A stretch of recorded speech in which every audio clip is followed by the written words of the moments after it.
지난 2022년 8월 시간당 141.5mm에 달하는 폭우에 서울 한강 이남 지역이 물에 잠겼습니다. 지난 2023년 여름 장마, 남부지방에 1973년 이후 51년 만에 가장 많은 장맛비가 내렸습니다. 올해 7월 10일 전북 군산에 1시간 만에 연 강수량의 10%에 달하는 500년에 한 번 내릴 수준의 폭우가 쏟아졌습니다. 기록적인, 전례 없는 이라는 수식어가 무색할 정도로 늘어난 폭우. 기후변화의 일환입니다. 지구온난화에 의해서 평균 기온이 1도씩 오를 때마다 대기 중에 평균 수증기의 비율이 7% 증가합니다. 이런 수증기의 증가는 결국은 너무 많은 비와 너무 적은 비를 반복적으로 발생합니다.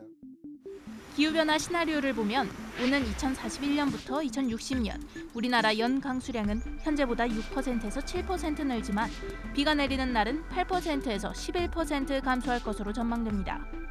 더 많은 비가 더 짧은 시간 동안 쏟아진다는 건데 그러다 보니 평균 강수 강도는 지금보다 16에서 20% 증가할 것으로 기상청은 예상합니다.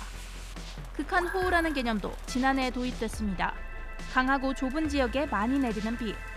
수치상으로 보면 1시간 누적 강수량이 50mm 이상, 3시간 누적 강수량 90mm 이상인 기준을 동시에 충족하거나 1시간 누적 강수량이 72mm 이상인 경우를 뜻합니다. 지구온난화의 영향으로 우리나라의 강우 형태가 바뀐 것이다 보니 극한호우를 동남아시아의 스콜과 비교하는 경우도 있는데 스콜과는 또 다릅니다.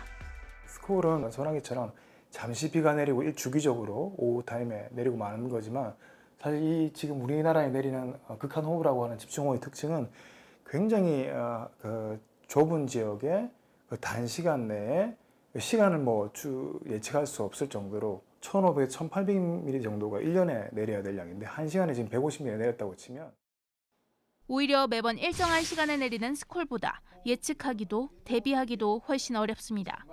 일정한 주기성이 있으면 그리고 양이 많지 않으면 저희가 예측하기 비교적 쉽습니다. 근데 말씀드린 것처럼 시간적으로도 워낙 짧은 시간에 공간적으로도 워낙 좁은 지역에 저희가 나타난다는 말은 관측 장비도 마찬가지고 수치 모델로도 마찬가지고 관측 분석하는 사람도 마찬가지고 되게 예측하기 힘들어지거든요.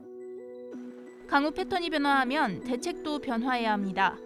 가장 대표적인 구조적 대책은 빗물 저류 배수 시설, 일명 대심도 빗물 터널입니다.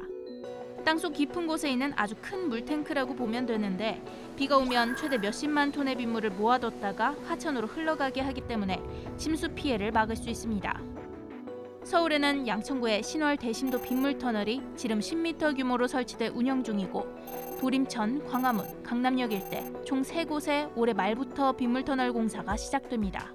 양천구 쪽에는 비가 그동안에 몇 번 많이 왔는데 다 무사했거든요. 그래서 이제 검증이 된 걸로 보고 지금 현재 강남구와 광화문 또 도림천 이 3군데는 이제 올해 말에 착공을 할 수 있게 됐습니다. 다만 대심도 빗물 터널만 믿고 있을 순 없습니다.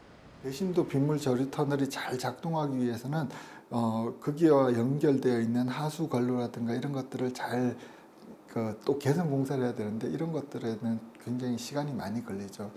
그리고 서울시가 특히 어려운 거는 이제 구도심이다 보니까 일반적인 신도시의 이제 하수관로 건설 공사보다는 한 2~3배 정도 시간이 많이 걸리죠. 비용도 많이 들고. 또 아무리 효과가 좋다고 해도 서울 전역에 빗물 터널을 지을 수는 없고 당장 올해 말에 공사가 들어가는 3곳도 공사 기간을 고려하면 빨라야 오는 2029년에나 작동할 수 있습니다. 물막이판도 대표적인 대책 중 하나입니다.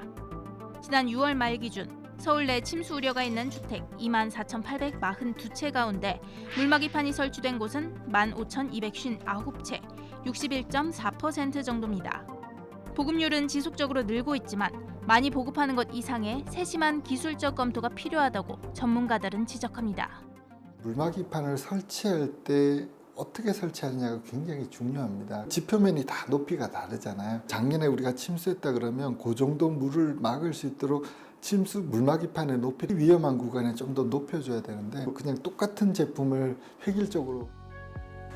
기후변화로 비 피해는 점점 늘고 극한호우라는 새로운 용어까지 만들어지는 상황.